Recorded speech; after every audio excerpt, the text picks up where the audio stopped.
Is this increasing popularity with those people who can afford to shift because of perceived decline in the quality of education? No.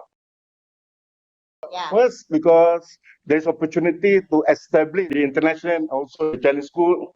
And the second is that the Chinese school is offering a much better functional knowledge. The third is you'll notice that it's not only the vernacular Chinese school and also the international school, but you don't forget the religious school. Azmil, I want to ask another question. Would national schools be perceived as becoming too Islamic? Would that be another issue? Yeah, I think that's a general perception. It's a reflection of what we have seen in the society. So we see this Islamic resurgent wave for the past 40 years. And that includes school as well. So you can see the increase of Islamic content in school, or even the programs that centered towards more Islamic rituals and practices. And that gives a perception that this is becoming increasingly Malay Islamic centric, right, in school.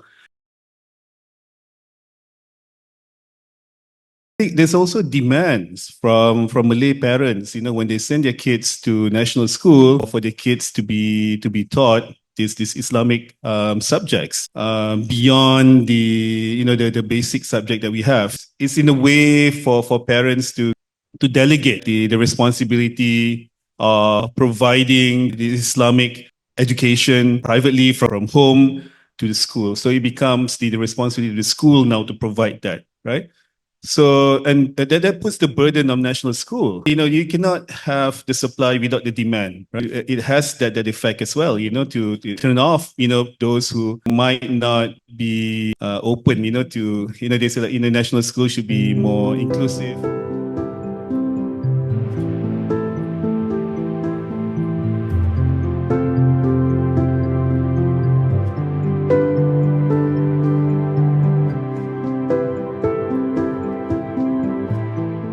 Increasing numbers of private Islamic schools in affluent Malay Muslim neighborhoods, in Bangi and Shah Alam.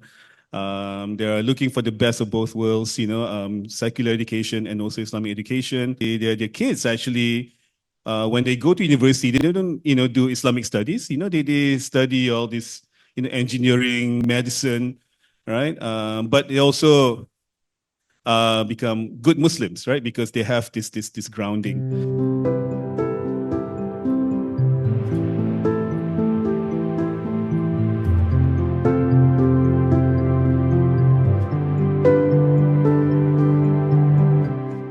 This recognition of the fact that we need to do something. If we do not do something, it will lead us further down.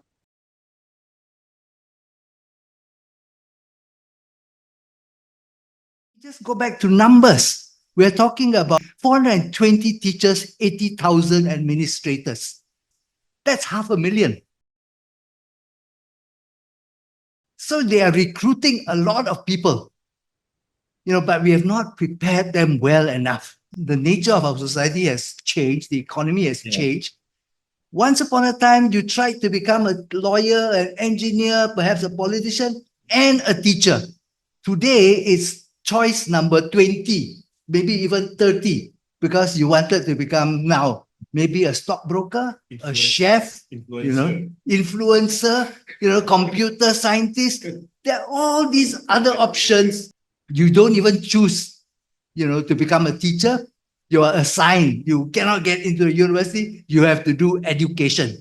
So I think we have to restore the dignity of becoming a teacher once again. Nowadays, salary lousy, nobody respects you. Parents even tell you don't go and do it.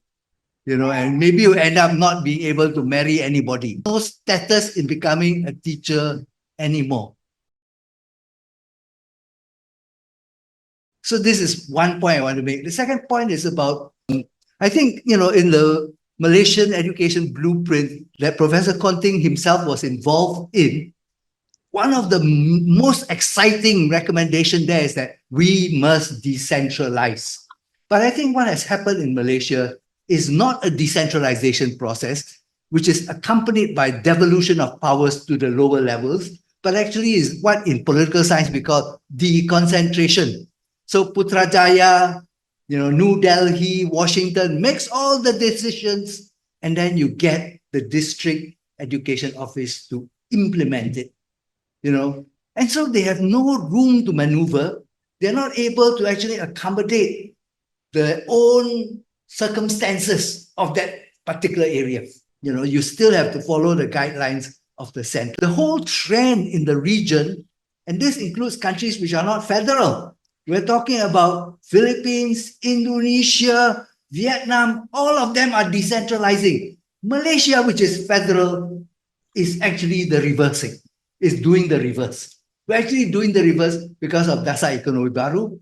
Center Putrajaya has to monitor, make sure all the targets are met and all that. And this has been the bane, actually of all our other policies vis-a-vis like transport, economic development and all that. We have to make sure the ethnic quota is fulfilled. And when I say decentralized, it's sort of like you look at your family situation. The father, mother brings up the children, one shoe not going to fit all. You actually cater to the special circumstances of your boy or your girl, allow them to be creative, to be able to reach their potential. Our system doesn't allow our young children in all our schools throughout the different parts of the country to reach their potential.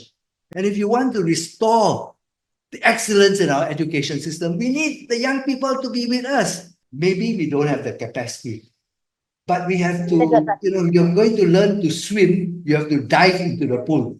You want to learn to ride the bicycle, you have to fall down a few times. We are not in a crisis situation where we are going to explode, but it's looming.